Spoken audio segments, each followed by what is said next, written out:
నమస్కారం అండి. నా పేరు ఎల్లా జోషుల చంద్రనారాయణ. నేటి సమాజంలో ఒక్కోసారి మనం చూస్తూ ఉంటాం, చాలా చోట్ల దేవాలయాల్లో బాగా రష్గా ఉంది, హెవీ రష్గా ఉంది, తొక్కిసలాట జరిగింది, కొంత ప్రమాదం కూడా జరిగింది, ప్రాణ నష్టాలు కూడా జరిగినాయి అని వింటూ ఉంటాం. అయితే మీ అందరితో ఒక చిన్న విషయాన్ని పంచుకోవటానికి ఈ వీడియో చేయటం జరిగిందండి. బాగా రష్గా ఉండి తొక్కిసలాటగా ఉంటుంది అని అనుమానం ఉండి బాగా రష్గా ఉన్న సందర్భాల్లో మనం ఆ దేవాలయానికి వెళ్ళి ఇబ్బందుల్ని కొని తెచ్చుకోవటం కంటే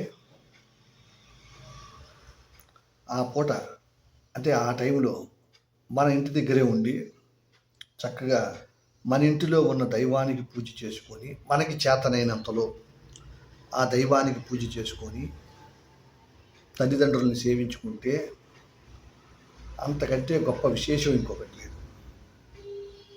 ఎందుకంటే మన ఇంట్లో పెద్దవారు తల్లిదండ్రులు ఉన్నట్లయితే వారికి సేవ చేయటం అంటే సాక్షాత్తు పార్వతీ పరమేశ్వరులకి సేవ చేసినట్లే. వారికి సేవ చేయటం అంటే సాక్షాత్తు లక్ష్మీనారాయణులకి సేవ చేసినట్టే. అందుకని బాగా రష్గా ఉన్న చోటకి వెళ్ళి ఇబ్బందులు కొని తెచ్చుకోవద్దు. దేవాలయం ప్రశాంతంగా ఉన్నప్పుడు వెళ్ళండి, ప్రశాంతంగా దైవ దర్శనం చేసుకోండి. హాయిగా మీ మనసులో భావాల్ని దైవానికి చెప్పండి. నిదానంగా చక్కగా విని మిమ్మల్ని మనస్ఫూర్తిగా ఆశీర్వదిస్తారు భగవంతుడు. అంతేగాని రష్గా తోపులాటలో వెళ్ళినప్పుడు మీరు దైవంతో ఏం చెప్తారు? ఈ రష్లో పడి కొట్టుకోవటం, తోచుకోవటం ఇవే సరిపోతుంటే మీరు అక్కడ దైవం ముందు నిలబడి మీరు ఏం చెప్తారు? దైవంతో మీరు ఏం మాట్లాడతారు అని ఆలోచించండి. కాబట్టి ఇకపైన పండగలు, పర్వదినాల్లో దేవాలయం ఖాళీగా ఉంటే వెళ్ళండి. పుష్కర స్నానాలు నదిలో కూడా కొంత రష్ తక్కువగా ఉంటే వెళ్ళండి. లేదు బాగా రష్గా ఉంటే మీరు మీ ఇంట్లోనే స్నానం చేయండి. అందుట్లోనే కాస్త గంగ నీళ్లు కలుపుకోండి.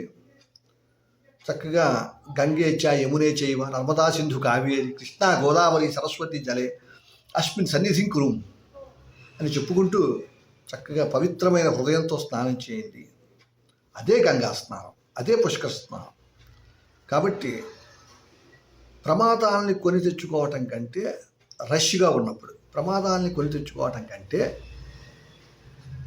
చక్కగా ప్రశాంతంగా ఉండి మీకు చేతనైనది మీరు చేసుకోవటం అనేది చాలా ఉత్తమమైన కార్యక్రమం. సో ఈ విషయాన్ని మీతో షేర్ చేయటానికే ఈ వీడియో జరిగింది. ఇట్లు ఎల్లా జోషుల చంద్రనారాయణ, సామాజిక శ్రేయోభిలాషి.